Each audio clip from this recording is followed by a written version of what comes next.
सास शेर बहू सवा शेर। कवि सम्मेलन देख देख कर भारती देवी को शेरो शायरी का बुखार चढ़ गया था। अब वो सीधे मुंह किसी को जवाब ही नहीं देती थी।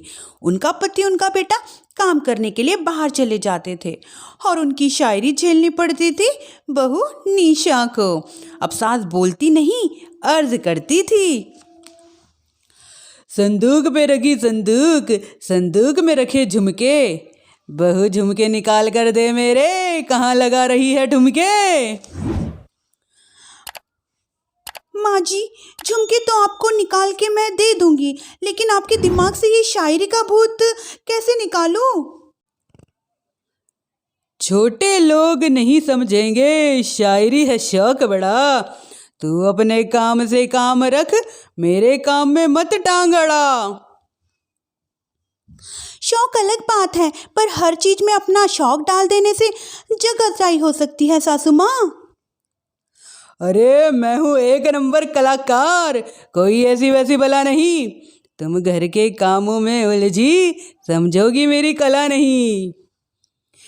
ठीक है माँ जी, आप नहीं समझती तो कोई बात नहीं, लाओ मैं आपके झुमके ही निकाल कर दे देती हूँ।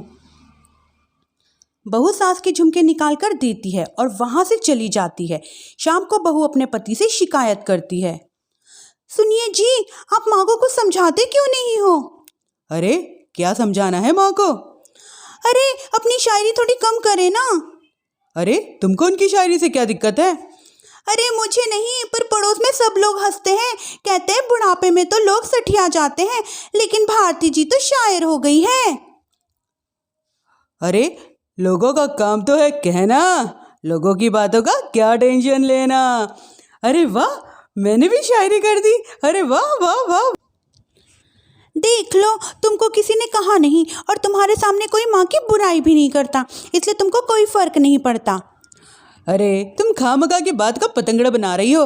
चलो चाय बना कर ले आओ मेरे लिए, साथ में पियेंगे, कोई ढंग की बातें करेंगे। निशा चाय बनाने लगती है। पहले वो अपने पति को चाय देती है, फिर अपनी सास को और आखिरी में अपने ससुर को लेकर देती है। लेकिन वो देखती है कि ससुर जी कुछ परेशान हैं। क्या हुआ ससुर जी, कोई बात है क्या? कुछ हो गया क्या? अरे बेटा, तेरी सास बात बात पर शायरी करती है। कल मैंने पूछा खाना खाया तो तेरी सास ने क्या जवाब दिया है पता है? अरे गलती की आरोपी ने कोड़े खा लिए फटाफट, खाना तो नहीं पर पकौड़े खा लिए झटाझट। अब बता क्या जवाब दूं इस बात का?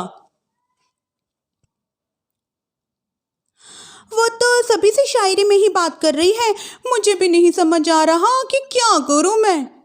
बेटा उसी की भाषा में जवाब देना पड़ेगा, मैं तो आम भाषा में भी उसके सामने बोल नहीं पाता, शायरी में क्या बोल पाऊंगा भला। ससुर ने जैसे ही बोला कि उसे उसी की भाषा में जवाब देना होगा, बहू को ये बात जच गई। अगले ही दिन वो शायरी की कुछ किताबें लेकर आई और शायरी की प्रैक्टिस करने लगी ताकि सास को उन्हीं की भाषा में जवाब दे सके।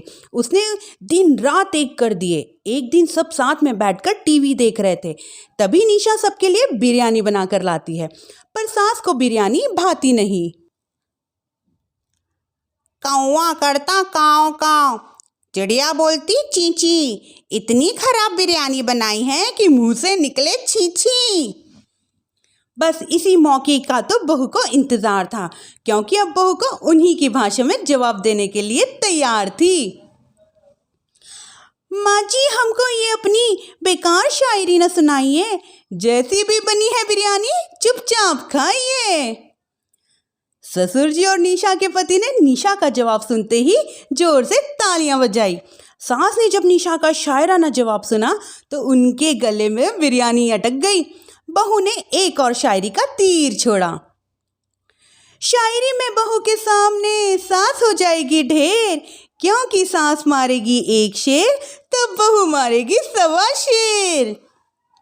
सास को छोड़कर सब वाह वाह करने लगते हैं। आज पहली बार सास को नहले पर दहला मिला था और निशा ने सास का मुंह चुप करा दिया था।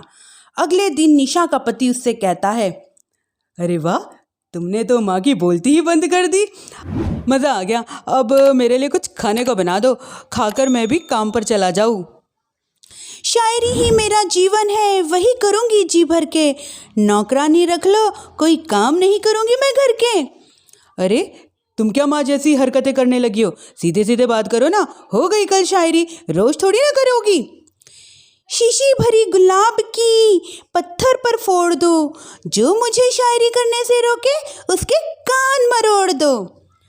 पति वहाँ से चला जाता है और बाहर जाकर अपने पिताजी के पास बैठ जाता है। दोनों अपनी बीवियों की शायरी से परेशान हैं। ससुर जी को पछतावा होता है कि उन्होंने क्यों बहू से सास को सास की ही भाषा में जवाब देने का आइडिया दिया। अब तो घर में दो दो शायर है, दोनों एक साथ दुखी स्वर में कहते हैं,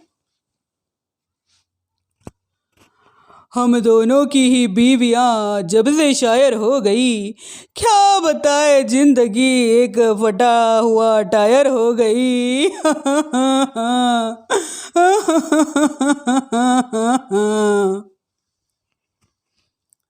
हम दोनों की ही बीवियाँ जब से शायर हो गई, क्या बताए जिंदगी एक फटा हुआ टायर हो गई।